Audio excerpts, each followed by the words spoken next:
Welcome again, good morning with सभी में खुश आमदीद कहती हूँ। और जी ये जो सेगमेंट है ये आप सबके लिए बहुत ज़रूरी है। आप ऐसा कह रहे होंगे कि सभी ऐसा क्यों कह रही है, वाई? वो इसलिए कि हम एक जो मुआशरा क्रिएट करते हैं, मुआशरा किससे बनता है? आने वाली नस्लों से। और हम अपनी नस्लें क्या पैदा कर रहे हैं, कैसे उसको अपग्रेड कर रहे हैं, कैसे उनकी तरबियत कर रहे हैं, कैसे उनको तालीम दे रहे हैं, और हम उस माशरे को कैसा प्रेजेंट कर रहे हैं और कैसा देखना चाहते हैं। इसमें सबकी कंट्रीब्यूशन है, एक दिन से 100 साल तक की कंट्रीब्यूशन है। इसमें हमारी हुकूमत वक्त की कंट्रीब्यूशन है, हमारे वालिदैन की, हमारे असातिज़ा की, हमारे अहले मोहल्ला की, हमारे दोस्तों की, सबकी कंट्रीब्यूशन है। एक डॉक्टर भी बनता है, एक इंजीनियर भी बनता है, एक स्कूल का टीचर भी बनता है। वो तमाम लोगों की कंट्रीब्यूशन से एक बंदे की शख्स से शख्सियत बनने में हम सब का किरदार है। आप अब सोच रहे होंगे ऐसा क्या है?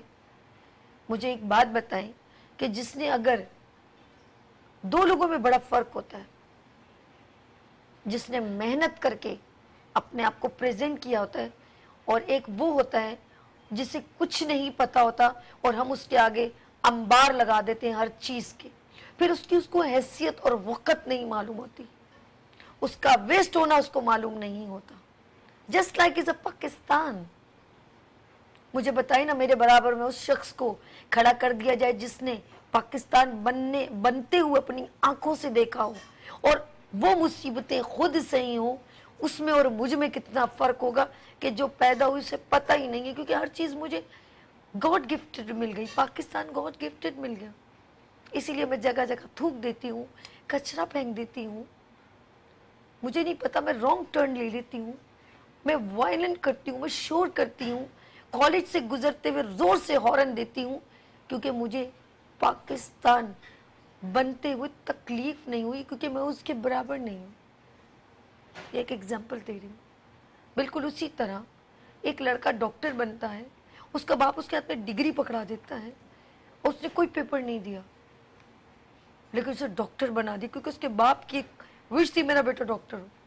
और उस बच्चे को जिसने बड़ी मेहनत की हो, उसका बाप ठेले पे काम करता हो, एक शॉपकीपर हो, भुट्टे लगाता हो, कुछ भी हो, लेकिन उसने अपने बच्चे को बड़ी मेहनत से, और उस बच्चे ने बड़ी मेहनत की हो, मुझे बताए ना फिर कौन कसूरवार है? उस बच्चे को मैं उसके बराबर में खड़ा कर दूं जो मेहनत से पास किया, उसके बराबर में जिसके लिए एक अलग से रूम क्रिएट किया, और जाके बोलो उसे जाके चीटिंग कर ले। मुझे बताए ना वो कब अहमियत महसूस करेगा कि मैंने बड़ी मेहनत से आज मैंने डॉक्टरी की है, इंजीनियर बनाऊँ। उसकी तो उसने सीट को भी ज़ाया किया, और आगे चल के उसने डॉक्टरी भी नहीं की, उसने एक सीट को भी ज़ाया किया। डिटेल बहुत है, समझ की बात है। खुदा के लिए इब्तदा के तौर पे बच्चों को 9-10 में ऐसी सपोर्ट ना करें जिसे चीटिंग कहते हैं, जिसे नकल कहते हैं।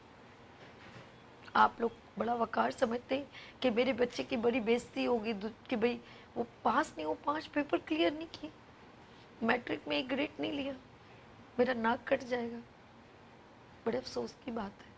आप अपने बच्चे को इब्तदाई तौर पे तबाह और बर्बादी के दहाने पे खड़ा कर रहे हैं, आपको उसकी तबाही के असरात नहीं मालूम कितने ख़तरनाक हैं।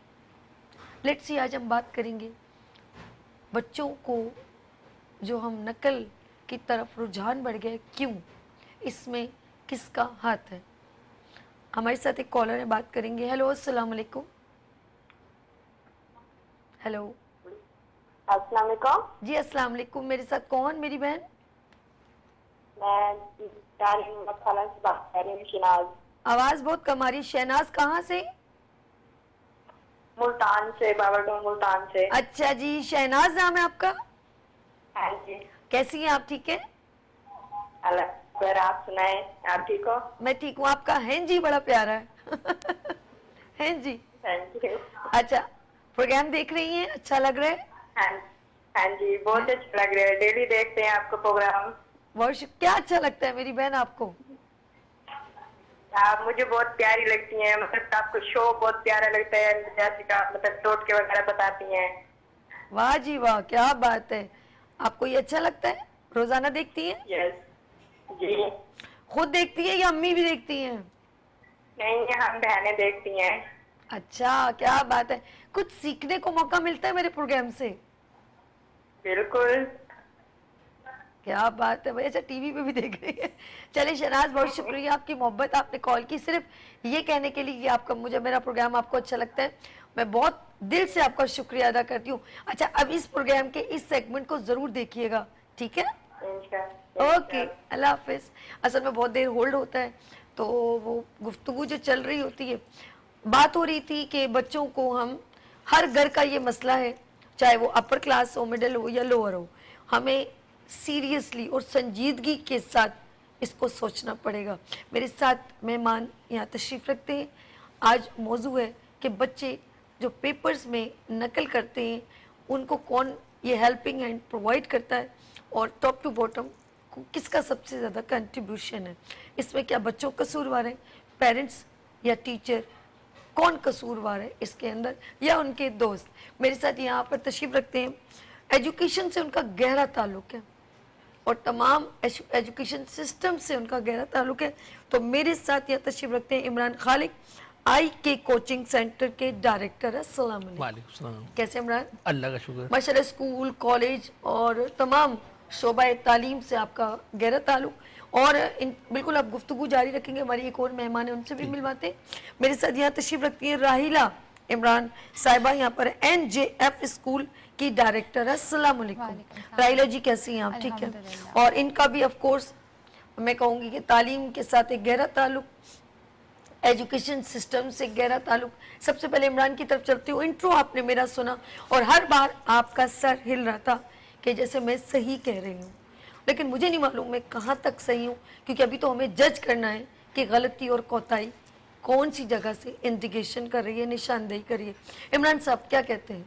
देखिए, सबसे पहले तो कसूरवार जहाँ तक मैं समझता हूँ इसमें हम सब कसूरवार हैं। ठीक है। इसमें पेरेंट्स सबसे पहले कसूरवार हैं, ठीक है। फिर उसके बाद जो टीचर्स हैं वो भी कसूरवार हैं, ठीक है, और उसके बाद फिर जो इन्वायरमेंट हमें जो लोग इससे फ़ायदा उठाते हैं वो इसी वजह से उठाते हैं कि हम लोग भी कसूरवार हैं। देखिए, आपका बच्चा जब बेबीज़ में एडमिशन लेता है किसी स्कूल के अंदर, चाहे वो छोटा स्कूल हो चाहे बड़ा स्कूल हो, तो अब वो नकल क्यों नहीं करता? क्यों नकल नहीं करता? एक एक क्लास में 80-80, 100-100 बच्चा बैठा होता है, एक टीचर बैठी थी, क्यों नकल नहीं करता उस वक्त? बिल्कुल सही। वो बिल्कुल भी उसमें नकल नहीं करता, क्योंकि उसको पता है कि नकल होगी ही नहीं। उसको सुनने में ये बात आती ही नहीं है कि नकल होनी ही नहीं है, तो इसलिए वो नकल करता ही नहीं है। उसके जहन में नकल का कॉन्सेप्ट जाता ही नहीं है। अब क्या होता है कि एक टाइम पे स्कूल जाना, टाइम पे स्कूल से आना, एक डिसिप्लिन जो होता है लाइफ में उसकी मौजूद होता है।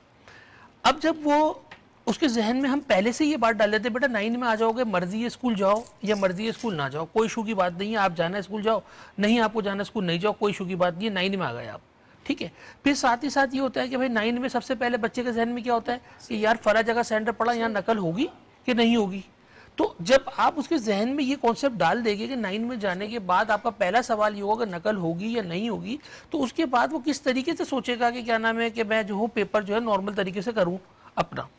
फिर दूसरी बात क्या कि अगर नकल हो रही है, नकल बेतहाशा हो रही है, तो ये नकल करा कौन रहा है, किस तरीके से पेपर आउट हो रहे हैं, किस तरीके से पेपर आउट हो रहे हैं, ये कौन पेपर आउट कर रहा है, और फिर सबसे बढ़कर इस पेपर को सॉल्व कौन कर रहा है। ओहो, डेफिनेटली अगर उस बच्चे के अंदर इतनी सलाहियत है कि उस पेपर को वो सॉल्व कर सकता है, जो कि उसको 1 घंटे पहले या 2 घंटे पहले मिल रहा है, तो वो उसको याद भी कर सकता है। बिल्कुल ऐसे। तो सबसे पहले ये देखा जाए कि पेपर निकाल कौन रहा है और उसको सॉल्व कौन कर रहा है। वो सॉल्व डेफिनेटली कोई टीचर से ही करवा रहा होगा, वो सॉल्व भी कोई टीचर ही करके दे रहा होगा उसको, और जो आउट कर रहा है वो तो कसूरवार है ही, साथ साथ वो टीचर भी कसूरवार है जो उस पेपर को सॉल्व करके उस बच्चे को दे रहा है। बिल्कुल ऐसे, क्योंकि ऐसे बच्चों का कोई फ्यूचर नहीं होता। आप देखिए कि हम लोग क्या कहते हैं कि जब वही बच्चा यूनिवर्सिटी में एडमिशन देने के लिए जाता है जो A1 ग्रेड लाया हुआ होता है इंटर में, और वो वहाँ का टेस्ट क्लियर नहीं कर पाता, फिर हम कहते हैं यार बच्चे के साथ नाइंसाफी। बच्चे के साथ नाइंसाफी नहीं हुई है, बच्चे के पास आपकी वो नॉलेज ही नहीं है कि जिसकी बुनियाद पर वो आगे किसी अच्छी जगह पर एडमिशन ले सके। ओके, तो ये सारा एक यानी कि एक पूरा सब इसमें कहीं ना कहीं हम लोगों ने अपना अपना हिस्सा डाला हुआ है। देखिए, आपके जो रिलेटिव्स होते हैं, आप एजुकेशन की फील्ड में हैं, अब आपको फोन कौन करता है? यार ये फला जगह सेंटर पड़ा है मेरे बेटे का, हाँ। यहाँ पे कोई जानने वाला है? हाँ आप तो एजुकेशन सेक्टर से ताल्लुक रखते हो, आप तो 20 साल से पढ़ा रहे हो। ठीक है, बच्चे को पहले हम गलती के सपोर्ट हम पेरेंट्स पूछ रहे हैं ना, उसके फादर पूछ रहे हैं कि भाई यार आपका जगह सेंटर, यार देखो कोई जानने वाला है, कोई जानने वाला, उसकी अम्मी आपको कॉल कर रही हैं, फिर आपके जो रिलेटिव्स हैं वो आपको कॉल कर रहे हैं, यार मेरे बेटे का यहाँ सेंटर पड़ा है, मेरे बेटे का वहाँ सेंटर पड़ा है। यार पूरे साल में 365 दिन हो सकते हैं, तुम बच्चे को हर सहूलत दे रहे हो, तो उसमें उसको पढ़ने के लिए तरफ नहीं लेके जा सकते। तो ये चीज़ की तरफ हमें देखना पड़ेगा कि भाई सबसे पहले पेरेंट्स को ये चीज़ छोड़नी पड़ेगी कि कहाँ सेंटर पड़ रहा है, कि आखिर में हल क्या होता है, एमसीक्यूज करा दो। तो जिस तरीके से ये एमसीक्यूज आए हैं हमारे पास कि भाई एमसीक्यूज बेस पे पेपर हो, तो इसको कैम्ब्रिज सिस्टम की तरह लेके जाना चाहिए कि उनको पता है कि कैम्ब्रिज में नकल नहीं होती। बिल्कुल ऐसा। क्यों नकल नहीं होती? कि कहीं से भी आपको चैप्टर पढ़ना है, जिस बच्चे ने चैप्टर पढ़ा हुआ है कहीं से भी सवाल बनकर आ जाएगा और वो बच्चे को सॉल्व करना है। बिल्कुल ऐसा। अब हमारे मैट्रिक सिस्टम में क्या है कि भाई वही 5 ईयर से पेपर आता है, ये तो मेहरबानी है कि अब इन्होंने एमसीक्यूज और शॉर्ट क्वेश्चन की तरफ चले गए, तो ये इसी तरीके से कर देंगे कि भाई चैप्टर से कहीं से भी सवाल पूछ लिया जाएगा और बनकर आ जाएगा, तो नकल का कल्चर खत्म हो जाएगा। ओके, आगे चलते हैं। हमारे साथ राहिला जी तशरीफ रखती हैं और उनसे भी पूछते हैं, क्योंकि क्या यहाँ पर जरा सा मुझे फर्क लगता है कि लड़कियाँ कम चीटिंग करती हैं एज कम्पेयर टू लड़कों के, ऐसा है कि नहीं? नहीं, ऐसा नहीं है, ऐसा नहीं है। देखें, हमें हर चीज़ को इनकरेज करना चाहिए। हम बॉयज़ को ऐसा कह के डिस्करेज नहीं कर सकते। बॉयज़ बहुत मेहनत करते हैं बेचारे, लेकिन देखें एक हमारे पास छोटा सा बॉक्स है, उसके अंदर जितनी गुंजाइश है उतना ही अंदर जा सकता है, हम उसको ज़बरदस्ती ठूस नहीं सकते। तो एज़ कम्पेयर टू गर्ल्स मेरे ख्याल से बॉयज़ का थोड़ा सा मेंटल इशू होता है, वो और बहुत जगह डिस्ट्रैक्ट होते हैं। उन्होंने बाइक्स पे बाहर भी जाना है, उन्होंने आउटिंग भी करनी है। Girls as compare to them घर में रहती हैं, अपना टाइम घर में गुजार रही होती है, उनके पास वास्ट एक वो जगह होती है कि वो अपने एजुकेशन को प्रॉपर टाइम दे। अच्छा, क्या आप समझती हैं कि चीटिंग के अब नए नए तरीके, कुछ रिकॉर्ड तोड़, बकौल इमरान साहब के इस बार चीटिंग रिकॉर्ड तोड़ हुई, और सबसे इम्पोर्टेंट चीज पेपर लीक हो जाता है। अगर या प्रोग्राम देख रहे हैं तो प्लीज ज्वाइन विद अस, क्योंकि वो बहुत अच्छा बोलते हैं माशाल्लाह, मेरे बड़े अच्छे कॉलर हैं और उनकी नॉलेज बड़ी स्ट्रांग है। तो मैं ये पूछूंगी कि ये जो बात में, एक तो मेरा फ्यू सेकंड में बात, हाँ जी, पेपर लीक, इस बार जो चीटिंग की जो लेवल है वो बड़ा, एक पेपर लीक होना, यकीन करें हम, वो मुझे अच्छी तरह याद है कि 5 साल क्या चलता था, 5 साल 5 ईयर, वो हम बड़ा स्टडी करते थे। पिछले साल कौन से सवाल आए वो नहीं आएंगे, लेकिन कभी कभी वो पूरा साल रिपीट हो जाता था कि मुझे लग रहा है कि वो जो पेपर बनाने वाला किसी शादी में मसरूफ होगा, उसने एज इट इज दोबारा पेपर वही वाला के, और पेपर लीक हो जाना और बाकायदा वायरल हो जाना। अब तो बहुत आसान हो गया वायरल करना, व्हाट्सअप करो तो सब चीज़ें डिलीवर हो जाती है। तो ये पेपर लीक होने का क्या रीज़न हो सकता है? देखिए, रीज़न हम खुद हैं। जब हम फोकस पढ़ाई पे नहीं करेंगे और शॉर्ट टर्म्स ढूंढेंगे तरक्की के लिए, पास होने के लिए, हर चीज़ के लिए, तो हम फिर नए नए तरीके ईजाद करने वाले भी खुद हैं। और एज़ कम्पेयर टू पुराना ज़माना, ये वाले ज़माने में जब हमारा सोशल मीडिया ग्रो कर रहा है, तो ऑब्वियसली नए नए तरीके तो बच्चे खुद ही निकाल लेते हैं। अच्छा, ये जो जिस तरह इमरान साहब ने कहा कि पेरेंट्स खुद कॉल करके कहते हैं कि मेरे बच्चे का सेंटर कहाँ पड़ रहा है, और अगर आपकी कुछ सेटिंग हो किसी टीचर के साथ, अच्छा यकीन करके गवर्नमेंट अपने तई बड़ी स्ट्रांग बनती है, वो डिफरेंट टीचर्स को हायर करती है, कोई कहाँ से आया होगा, कोई कहाँ से, किसी का कोई पता नहीं, नसीब की बात है। फिर स्कूल का भी है, कौन से स्कूल में जो है वो डिफरेंट, इस स्कूल में पढ़ता है तो किसी और स्कूल में पढ़ गया, वो डिस्टर्बेंस। अच्छा, बच्चे से ज़्यादा पेरेंट्स परेशान है। देखिए, इसमें ये होता है ना, आप ये समझिए कि जो कैम्ब्रिज सिस्टम है, ओ लेवल ए लेवल का, वहाँ पे कभी आपने सुना है नकल होते हुए? सवाल ही पैदा नहीं होता कि नकल हो सके वहाँ। तो आप ये कहना चाहते हैं कि स्कूल की पढ़ाई जो है वो बेहतर है, लेकिन बच्चे खुद मुतवज्जा नहीं हो रहा, आप ये कहना चाहते हैं? देखिए, इसकी 2 वजूहत हैं। क्योंकि आपने कहा ना कि कैम्ब्रिज बार बार हो रहा है, कैम्ब्रिज स्कूल की पढ़ाई अच्छी है, स्कूल की तो दूसरे की स्कूल की भी पढ़ाई अच्छी है, देन नहीं, स्कूल्स की पढ़ाई का इशू नहीं हो रहा। देखिए, कैम्ब्रिज के अंदर नकल इस वजह से नहीं होती है क्योंकि उनका जो पेपर है वो चैप्टर बेसिस पे आता है। कि चैप्टर बेसिस पे आएगा कि जिस बच्चे ने चैप्टर पढ़ा है वही उस सवाल को सॉल्व कर सकता है। ठीक है, तो वहाँ पे, और उसके अलावा उनका चेकिंग बैलेंस बहुत है। जिस जगह पे बच्चे बैठे हुए होते हैं वहाँ पे कैमरे लगे हुए होते हैं जहाँ पे उनका पेपर हो रहे होते हैं। फिर उनको भी जो कैमरे पे बैठा हुआ होता है उसके ऊपर भी कैमरे लगे होते हैं, एक बंदा होता है देखने के लिए कि ये देख भी रहा है सब जगह पे कहीं हो रहा है कि नहीं हो रहा। तो वहाँ पे तो नकल का कॉन्सेप्ट ही नहीं होता कि नकल कर सके। इसी तरह आगा खान बोर्ड है, आगा खान बोर्ड के अंदर कम स्कूल्स हैं लेकिन वहाँ पे भी नकल का कोई कॉन्सेप्ट नहीं है। तो जिस तरीके से बोर्ड डिवाइड करेगा ना अपने आप को, जैसे मैट्रिक बोर्ड है हमारा, ठीक है, मैट्रिक बोर्ड में 20 साल 25 साल पहले भी आप चले जाएं तब भी आप सुनेंगे नकल हो रही है, अभी भी नकल हो रही है। उसकी वजह क्या है? क्योंकि मोनोपोली है। मोनोपोली किस तरीके से कि मैट्रिक बोर्ड के अंदर इस दफा 3,93,164 बच्चे जो हैं वो अपीयर हुए जो मैट्रिक के 9 के पेपर दे रहे हैं। 505 सेंटर इन्होंने बनाए हैं उन बच्चों के लिए कि जो मुख्तलिफ जगह पे 505 सेंटर बने हुए, जिसमें से 148 सेंटर जो है वो गवर्नमेंट स्कूलों के हैं और 357 जो सेंटर्स हैं वो आपके प्राइवेट स्कूल्स हैं। उन प्राइवेट स्कूल्स में भी जो बड़े स्कूल्स होते हैं, जो टॉप के लेवल के स्कूल्स होते हैं, वो अपने यहाँ सेंटर पढ़वाते ही नहीं है कि हमारा फर्नीचर खराब होगा या हमारे मसलों का जरूरत नहीं है। तो उन 357 जो प्राइवेट स्कूल है उसमें 250 जो छोटे स्कूल है उन जगह पे सेंटर पड़ा है। अब वो ओवर क्राउडेड होता है।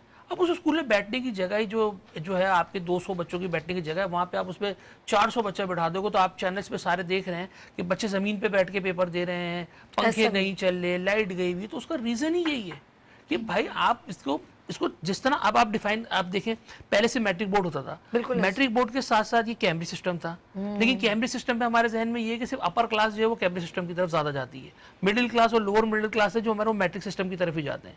अब क्या हुआ है कि आगा खान बोर्ड आया, आगा खान बोर्ड के बाद अब जियाउद्दीन बोर्ड आया है। तो इस तरीके से जब बोर्ड्स बढ़ते जाएंगे और तो बच्चा भी डिस्ट्रीब्यूट होता जाएगा, तो मैं ये समझता हूँ कि नकल का रुझान फिर कम होता जाएगा, क्योंकि फिर अभी 4 लोग बैठे हुए, जब यही 10 तरह के 10 जगह के बोर्ड बन जाएंगे, 10 अलग अलग जगह से लोग बच्चे इनरोल्ड होंगे, तो वहाँ पे सब में अंदर क्या होगा कि भाई हम अपने अदारे को इम्प्रूव कराएं। अभी अगर आप इन चारों को ले लें तो आप बोलेंगे सबसे अच्छा कैम्ब्रिज सिस्टम है, उसके बाद आपका आगा खान है, फिर जियाउद्दीन है, फिर मैट्रिक सिस्टम है। लेकिन मैं एक बात कहना चाहूँगी, राहिला मैं आपकी तरफ आती हूँ, नाज़रीन मैं आपसे एक बात कहना चाहूँगी कि बेसिकली सिस्टम बना बहुत ज़रूरी है। राहिला जिस तरह इमरान कह रहे हैं बार बार के उनका सिस्टम देखो सबसे बड़ी, जैसे लाइक सिस्टम अगर अच्छा बन जाए लेकिन उसके फॉलोवर्स भी उसको फॉलो करते हों, अगर वो फॉलो ही ना करें तो फ़ायदा क्या? क्या कहते हैं? सर ने एक बहुत अच्छा पॉइंट बोला है, उसी को मैं एलेबरेट करूँगी थोड़ा सा। देखिए पेरेंट्स की इन्वॉल्वमेंट हर चीज़ में बहुत ज़रूरी है, क्योंकि पेरेंट्स ही बच्चे पे चेक एंड बैलेंस रखते हैं weather he is going in right way और अ रॉन्ग वे। जब पेरेंट्स ही सपोर्ट करेंगे ना उनको गलत मैटर्स में, तो फिर बच्चा भी शेर हो जाएगा, वो बोलेगा यार हमारे पेरेंट्स ने करा लेना है। अब मैं आपको हमारे पेरेंट्स की बात बताऊँ ना, कभी कभी ऐसा होता था टेस्ट में स्कूल में ख़राब मार्क्स भी आते हैं तो मम्मा डायरेक्टली ख़राब ही बताती थी, हम शर्मिंदा होते, मम्मा नहीं कुछ वो कर ले लिहाज नहीं। एक वाकया रियल सुना रही है मैं बड़े गौर से, और इसके बाद इमरान से भी कोई वाकया ऐसा सुनूंगी जो बच्चे चीटिंग करते हो तो क्या होता है लाइफ में, पहले आप बताएं। हाँ ये देखो रियल बता रही है और अपनी बता रही है, बड़ी अच्छी बात। तो जो रियल मार्क्स आते थे ना मम्मा वही सबके सामने बोल रही होती थी, वो हमें कहीं स्पेयर नहीं करती थी या झूठ थोड़ा सा भी नहीं बोल रही होती थी, तो हम शर्मिंदा होते थे और नेक्स्ट टाइम डबल मेहनत करते थे कि मम्मा ने तो सच ही बोला है, बेइज्जती करते थे, वैसे ही बोलना उन्होंने, चाहे कजिन्स हो या ग्रैंड पेरेंट्स हो। तो आजकल के पेरेंट्स बच्चों को आपकी अम्मी कवर अप भी कर सकती थी लेकिन उन्होंने अच्छा किया, शी नेवर डिड दैट। नहीं, तो वो एक पेरेंट्स ने हमारे अंदर एक चीज़ बिल्डअप करी है जो अब तक है हमारे अंदर, हम अपने बच्चों में भी वही देखना चाहते हैं। तो पेरेंट्स का भी बहुत बड़ा किरदार है इस चीज़ में, चीटिंग को रोकने में वो भी हमारी हेल्प कर सकते हैं, सिर्फ टीचर्स बच्चे नहीं, पेरेंट्स। अच्छा एक बात बड़ी प्यारी है, इसके बाद मैं इमरान की तरफ चलती हूँ, कि जब आप अपने बच्चे को कभी ये ना कहें, क्योंकि एक बहुत मशहूर इंसान है उसका नाम मेरी जहन से निकल गया, तो मैंने उसका एक बार वाकया भी अपने इंटरव्यू में सुनाया था कि वो कुछ थोड़ा सा ज़हनी तौर पे इतना मतलब टैलेंटेड नहीं था, तो प्रिंसिपल ने उसको एक लेटर उसकी माँ को दिया और बोला कि आपका बच्चा मतलब यहाँ नहीं है, तो उसको भेज दिया, मतलब वहाँ नहीं पढ़ सकता, वो उस काबिल नहीं है। तो वो घर लेके वो लेटर जाके उसने रख लिया और अपने बेटे को बोला कि कल से तुम स्कूल नहीं जाओगे, मैं तुम्हें पढ़ाऊँगी। ये माँ कह रही है अपने बेटे से, ये बड़ी इंपॉर्टेंट है। जैसे इन्होंने वाक़या सुनाया, मैं रियल वाक़या सुना रही हूँ। तो उन्होंने कहा कि उसने कहा मैं स्कूल क्यों नहीं जाऊँगा अम्मी। उसने कहा कि बोला कि हमारे बच्चे इतने टैलेंटेड नहीं है, आपका बच्चा बहुत टैलेंटेड है। ये माँ कवर अप कर रही है, ज़रा कवर अप करने का तरीका देखो कि तुम्हारा बच्चा बहुत टैलेंटेड है और हमारे बच्चों के साथ मुकाबला नहीं कर सकता, इसीलिए इसको हम स्कूल में नहीं रखेंगे। उसकी माँ ने बड़ी मेहनत की उसके साथ और वो बहुत बड़ा एक साइंटिस्ट बना। और जब वो उसकी वालदा फौत हो गई, उसने कई सालों बाद वो लेटर खोला, वो उसमें लिखा था तुम्हारा बेटा बहुत नालायक है, ये पढ़ नहीं सकता, इसका बचकाना ज़हन है, तो हम नहीं चाहते कि आपका बच्चा हमारे स्कूल में, इसलिए आप इसको ले जाओ, खुद पढ़ाओ।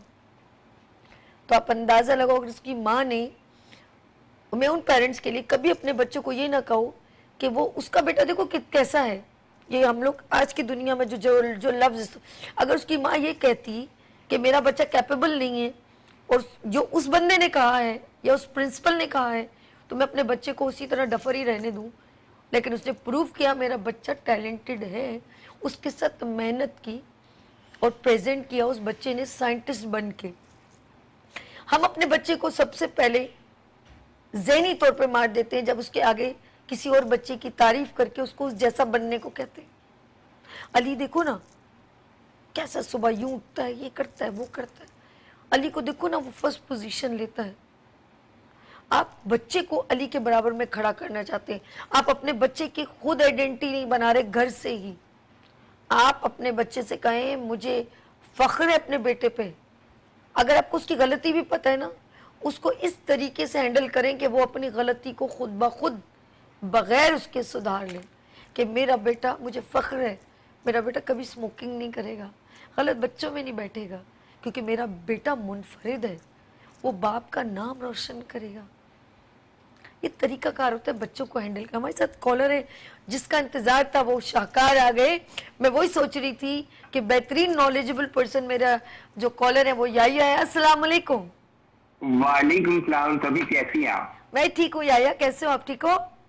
पहले तो आपके दोनों मेहमानों को सलाम हो। और बात ही कि मौजूद इतना सेंसिटिव और इतना फ्यूचर डिपेंड कर रहा होता है जिसपे आपने प्रोग्राम किया, और हमेशा आप बड़े दिल से प्रोग्राम करती हैं और अपने जो ग्रीवेंसेस हैं आपके लहजे में, अंदाज में वो जाहिर हो जाता है कि कंसर्न कितनी आप। और यकीन करें कि मैं जब देखता हूँ ना तो इस मामले को मुझे इतना दुख होता है कि जिस तरह ये जो माहौल बना दिया है बोर्ड का और हमारे खासतौर पर सिंध बोर्ड का, यकीन करें मुझे लगता है कि ऐसा लगता है कि यानी किसी का कोई कंट्रोल ही नहीं है और किसी को कोई एहसास ही नहीं है। जो बच्चों की मेहनत है, बच्चों की स्ट्रगल है, जिस तरह बच्चे एग्जाम दे रहे हैं और जो इतने अच्छे स्टडी करने वाले बच्चे हैं उसी के सपने आके खड़ा कर दिया है, जो नाहल बच्चे हैं उनको भी इसी सपने आके खड़ा कर दिया। तो ये जो और फिर दूसरी बात है, देखिए जब आपका ये हाल होगा ना तो प्राइवेट सेक्टर तो फ्लरिश करेगी। अब अनफॉर्चुनेटली हमारे यहाँ एक बोर्ड नहीं है, बोर्ड तो डिफरेंट भी है ना, आगा खान भी बोर्ड है। अब उस बोर्ड के बच्चों की आप देखें क्या कैपेसिटी बन गई है, क्योंकि वो अपने एग्जाम बड़े प्रॉपर तरीके से लेते हैं, उनकी बड़ी स्ट्रिक्टनेस है। हमारे बोर्ड का तो ये हाल है। और प्रॉब्लम ये होती है, पिछली दफा भी ये मसला उठा था जब एंट्री गवर्नर थी, तो अनफॉर्चुनेटली जब गवर्नर साहब हमारे जो यहाँ के वजीर आला बने थे, उन्होंने तो ऐसी एक अजीब बात की कि कौन सा क्या गजब हो गया, कोई ऐसी बात नहीं, पढ़ोगे तो नंबर मिलेंगे, नहीं पढ़ोगे तो नहीं। भाई नंबर मिलने की क्या बात है जब आप चिटिंगे करके लोगों को खुले आम बच्चे स्कूलों में चिटिंग कर रहे हैं, सेंटर्स में चीटिंग कर रहे हैं, और आपकी जो एक्सटर्नल बोर्ड के जो लोग होते हैं जो आते हैं वो क्या कर रहे हैं, यानी वो किधर मौजूद है, क्या है। और फिर इतनी अफसोसनाक पहलू है जो सेंटर्स पढ़े में इतनी गर्मी के अंदर उन बच्चे जिस तरह वो बैठ के, यानी बाद जगह दरियों पे आपके टीवी ने खुद दिखाया, दरियों पे बैठ के एग्जाम दे रहे हैं। और मकसद ये कि आप अपने मुस्तकबिल के मेमार कहते हैं ना नौजवानों को, तो उनका क्या हशर करना है, आप उनको तबाही बर्बादी की तरफ लेके जा रहे हैं। और जो बच्चे, अभी मैं आपको बताऊं उसकी मिसाल दें, जो बच्चे चिटिंग पढ़ के पास होते हैं, अभी एंट्री टेस्ट हुए थे कराची यूनिवर्सिटी के अंदर, एंट्री टेस्ट के अंदर जिन बच्चों ने 70% लिए थे, पता नहीं 75, वो फेल हो गए। आप उनकी अहलियत देखें, वो फेल हो चुके हैं अगर सही उनका एग्जाम लिया जाए। तो ये आपने किस जगह, और आपने एक बात की ना, एक जो नंबर्स की दौड़ है ना, हमारे यहाँ नंबर्स की दौड़ जो हो गई, ए ग्रेडर बनाना, इतना सा बच्चा है उस पर इतना बर्डन डाला हुआ माँ बाप ने कि भाई इसको ये ग्रेड लाने, इसको वो ग्रेड, दुनिया में कहीं नहीं हो रहा। यकीन करें कि जितने छोटे बच्चे को आप स्कूल में पढ़ा रहे हैं ना, आप बिलीव करें ना यूएस में चढ़ा रहे हैं या कनाडा में पढ़ाते हैं, इतने छोटे बच्चे को तो स्कूल ही भेजा जाता। और फिर 2.5 साल से बच्चा आपका ज्यादा हो गया तो ये हाल है कि वो आपको स्कूल में दाखिला नहीं, आप दाखिल लेने जा रहे हैं, पैसे भी दे रहे हैं और आप ऐसे खड़े हैं जैसे उनके गुलाम बने हुए। तो ये जो ग्लैमराइज कर दिया एजुकेशन को, बेसिक एजुकेशन आपने ग्लैमराइज कर दिया ना, तो एक कैटेगरी होगी जो बेचारी ऐसी है जो वो कहलाती है, वो यानी अगर आप ABC जो भी बड़े बड़े स्कूल उसमें पढ़ती है, एक जो इस गवर्नमेंट स्कूल में पढ़ती है, वो बेचारे रोल रहे हैं ना। इतनी ज्यादा इससे फर्क पड़ेगा सभी क्या हो रहा है, क्लासिफिकेशन ऑफ द पीपल हो गई, यानी आप में डिफरेंस इतना ज्यादा हो गया है कि वो क्लास में बहुत बड़ा डिफरेंस आपने क्रिएट कर दिया है। जो एक लेस प्रिविलेज क्लास है उसको इतना आपने लेस प्रिविलेज कर दिया कि वो एहसास महरूमी का शिकार हुई। अब मैं आपको एक मिसाल दूं, हमारे बराबर में एक मुल्क है, हमारे पड़ोस के मुल्क है, जितने भी इस्लामाबाद आप सिंह, लेकिन वहाँ का एजुकेशन सिस्टम देखिए, यूनिफाइड एजुकेशन है, बॉम्बे से लेके केरला तक एक एडिफाइड है। वहाँ कैम्ब्रिज सिस्टम नहीं है, वहाँ भी एसएससी सिस्टम है, लेकिन कैम्ब्रिज बहुत कम है। लेकिन वो यूनिफाइड है, यानी आप यकीन करें कि जहां जाएंगे वो एक ही किस्म का टेस्ट है, एक ही किस्म के उनके वो हैं बोर्ड है और एक ही किस्म के एग्जाम है। और वो अपने स्कूल के चाहे छोटे से छोटा विलेज का भी स्कूल है, अब आप अगर विलेज हमारी बात करें तो गधे घोड़ों के अस्तबल बने हैं स्कूलों में, इससे बड़ी क्या बात होती है, इससे रोने वाली बात है ना। तो कसम से अफसोसनाक बात है। और माशाल्लाह हमारे इतने मिनिस्टर्स बने हुए, वो लोग जो मिनिस्टर और जो कंसर्न बंदे ना जिनका कोई ताल्लुक ही नहीं है तालीम से, जो मेरे ख्याल में अल्लाह माफ करे किसी और के चीजों के वजीर हो जाए, वो तालीम के मिनिस्टर हो गए।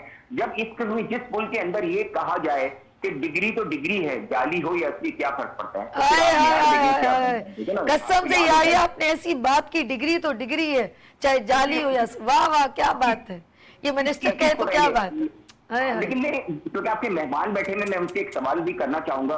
देखिए बात है कि ये तो बातें मैंने जो भी की है वो बहुत सरेआम हो चुकी हैं, आप रोज सुनते हैं, आप गुफ्तगू भी करते हैं, आप खासतौर पे सभी आप लोग हम मुझे मौका भी देते हैं बात करने का, दिल बड़ा कुर्ता भी है।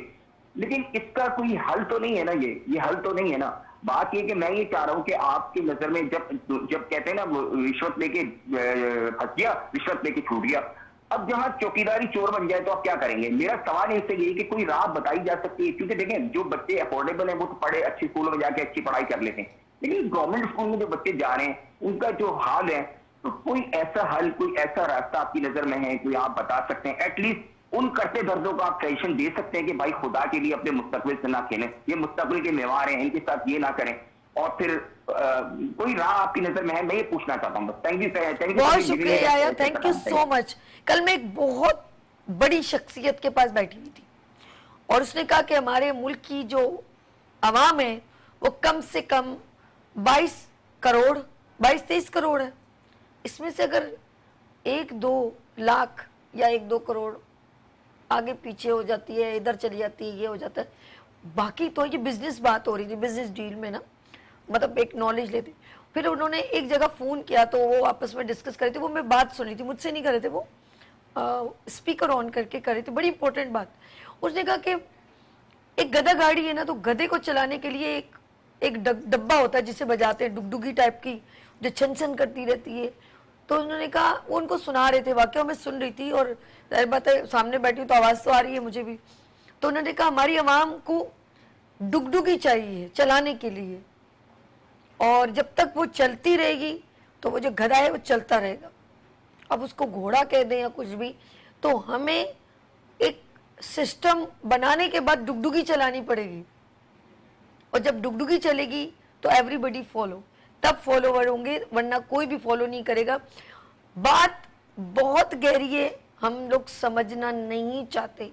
जब हमें ये पता है कोई प्राइम मिनिस्टर आ रहा है तो पूरे रोड को जाम करना है, तो सिस्टम बना दिया, नहीं फॉलो करोगे तो डंडा लगेगा। कैसे फॉलो किया आप लोगों ने? डर किसका था? डुगडुगी का डर था। ऐसा ही था ना, माजरत के साथ। मेरी बातें बड़ी गहरी होती हैं, लेकिन समझने वाले खुद ही समझ जाते हैं। वो डुगडुगी नहीं होती ना, तो हम कहते हैं हमारी नोक पे, जूते की नोक पर। अब क्या है, कैसे आपने एक दिन में पूरा चक्का जाम कर दिया था। नहीं फॉलो करोगे, तुम्हारे अच्छे भी फॉलो करेंगे।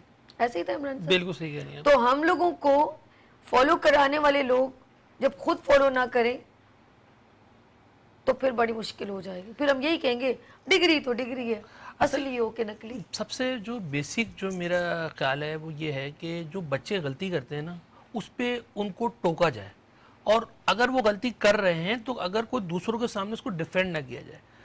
जब अगर जिसको पेरेंट्स को ये पता हो, उसके कान में ये आवाज़ चली जाए कि तुम कहीं पर भी चले जाओ, मैट्रिक बोर्ड ऊपर तक चले जाओ, कुछ भी नहीं हो सकता, क्योंकि रूल बड़ा सख्त है। तो मैं, आपने कहा ना एक पुराना वाक्य सुनाओ, तो मैं आपको पुराना ही वाक्य सुनाता हूं। देखिए, जब मैं 8 क्लास, हमारे यहाँ सबसे ज़्यादा कॉन्सेप्ट ये है कि भाई 9 में आ जाओगे तो तुम्हारी मर्जी है, जब सो के उठो, जब सोना चाहो सो जाओ, जो करना चाहो करो। ये एक हमारे यहाँ गलत कॉन्सेप्ट बच्चों में डाला जाता है। बिल्कुल सही। तो जब मैं भी 8 क्लास के अंदर था, तो 9 में जब आने वाला था, 8 में ही बच्चा थोड़ा आगे पीछे होना शुरू होता है। तो जब मैं खुद 8 क्लास में था तो मुझे अच्छी तरह याद है कि दोस्तों में लग गया, खेल कूद में लग गया, तो थोड़े से मेरी परसेंटेज गिर गई। यानी आप समझे कि मैं पहले अगर फर्स्ट सेकंड थर्ड आता था तो मैं समझे 8-9 पे चला गया, और फर्स्ट टर्म थे हमारे। अब मेरी वालदा, अल्लाह उनको ज़िंदगी दे, वो झांदीदा औरत थी, उन्होंने कहा अगर इसको मैंने आज नहीं टोका और इसकी हालांकि मेरी खाला वगैरह थी या दूसरे जो मेरे रिश्तेदार थे, चच्ची वगैरह, वो बच्चे उनके डी ग्रेड आते थे, वो बोलती थी A1 ग्रेड आया, और मैं तो चलो A1 ग्रेड ही था, बस ये था कि 7-8 पे चला गया था, SM पब्लिक से पढ़ा था मैंने। तो अब कहानी क्या हुई वहाँ पे कि जब मेरा ग्रेड नीचा गिरा तो मेरे इत्तेफाक से मामू आए घर पे, तो उन्होंने पूछा भाई इमरान तो फर्स्ट आया होगा, रिजल्ट आया फर्स्ट टर्म का? उन्होंने कहा नहीं 8 आया है, पढ़ाई में कमजोर हो गया। मैंने कहा इग्नोर किया, मैंने कहा मम्मी क्या कर रही, खाला तो डी को वो बता देती है और आप तो मुझे A1 को भी आप इस तरह करें। फिर इत्तेफाक था कि हमारी उसी दिन चच्ची वगैरह भी आ गए घर पे, तो उनसे भी रिजल्ट का पूछा, भाई रिजल्ट आया क्या, रिपोर्ट कार्ड? अब मैंने रिपोर्ट दिखा दी सबको। अबे मैंने कहा भाई ये तो ऐसा हो रहा है कि लग रहा है कि मैं फेल हो गया। तो मकसद ये कि उस वक्त मेरी परसेंटेज थोड़ी सी नीचे गई थी, तो उन्होंने मुझे सबके सामने मतलब इस तरह लाके खड़ा कर दिया कि मेरे जहन में ये आ गया कि मैंने कहा यार ये तो मकसद भाई तो बड़ी खतरनाक बात है। मैंने कहा भाई पढ़ ले, प्यार से अंदाज, प्यार से, मतलब, ना तुम्हें थप्पड़ मारा, ना मुर्गा बनाया, ना डंडे मारे, बड़े प्यार से। फिर उस पे मैंने ये सोचा, मैंने कहा यार अब परसेंटेज गिरनी नहीं चाहिए। फिर मेरे वालिद साहब स्कूल लेके चले गए, हमारी उस वक्त मैडम होती थी अजरा सुभान, उनका इंतकाल हो गया। उनके पास लेके चले गए, उनसे बोलने लगे कि भाई तुम इसकी परसेंटेज गिरी है, क्या वजह है? अब अजरा सुभान कह लगे हाँ भाई इसकी परसेंटेज गिरी। अब मैं ये सोच रहा हूँ कि यार परसेंटेज गिरी क्या है, A1 था A1 ही है, सिर्फ ये कि फर्स्ट सेकंड थर्ड से निकल के 7-8 पे आ गए।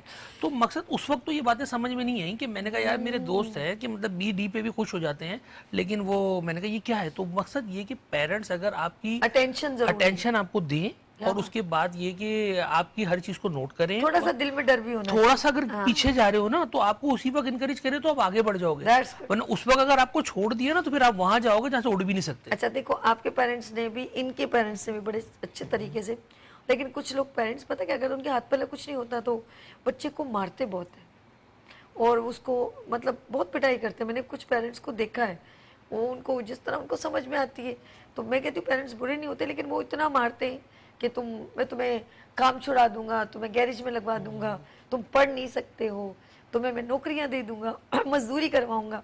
कुछ पेरेंट्स फिर इस तरह जब बच्चे नहीं सुधरते तो वो इस तरह की भी डील असल में रीजन ये होता है कि अभी पहले जो आप बात कर रहे थे ना नकल, पैसों का ज़िया करते जब तो पेरेंट्स मेहनत से बाप कमाते तो। मैं आपको एक बात बताऊं, बिल्कुल रिलेटेड बात। मेरे स्कूल में एक बच्चा है, उसको डिस्लेक्सिया है, वो एक बीमारी होती है जिसमें वर्ड्स जो है ना आपको हिलते जुलते नजर आते हैं, आप फोकस नहीं कर सकते। Oh my God.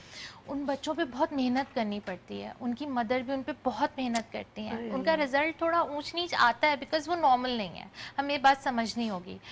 तो उस बच्चे का ना रिजल्ट इस बार जो ख़राब आया because he is in 8th class, अब उसको 9th स्टैंडर्ड में जाना है, तो उसके फादर ने गुस्से में उसको पूरा एक दिन अपने घर के बराबर वाले पकवान सेंटर पे लगवा दिया इस गर्मी में। Oh my God.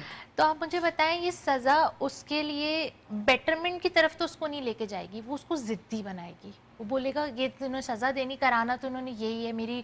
और बच्चों को कभी ये नहीं बोलना चाहिए कि हमने आप पे इतना इन्वेस्ट करा है आप ये करो, नहीं, वो हमारा फ़र्ज़ है, बच्चों पे इन्वेस्टमेंट करना हमारा फ़र्ज़। हाँ, आप उनको प्यार से तसल्ली से समझाओ कि गिव एंड टेक की दुनिया है, हम आपको गिव कर रहे हैं फाइनेंशियल तौर पे, आपसे टेक करेंगे जो आप हमें रिजल्ट्स दोगे।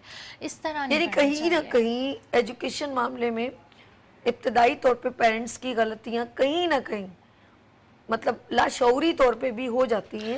8 क्लास से बच्चे को आपको बहुत ज्यादा अटेंशन देने की जरूरत होती है, चाहे वो लड़की हो चाहे वो लड़का। बिल्कुल सही कहा। क्योंकि अमूमन जो आपके साथ जो दोस्त यार होते हैं ना, जैसे अब मैंने आपको थोड़ी देर पहले हमारी बात हो रही थी कि देखिए नकल के लिए भी अकल की जरूरत है, जिसके पास अकल होगी वही नकल कर सकता है।